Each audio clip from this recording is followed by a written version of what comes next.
Hello mga kalabs, mga ka-reels. Ano po ang pananghalian nyo ngayon?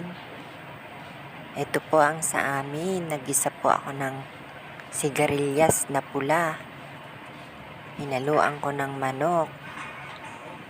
Nagprito po ako ng galunggong, paksiw na sapsap, at saka piniritong tokwa.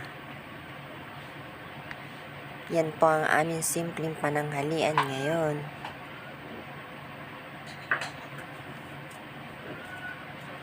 Tayo na pong kumain.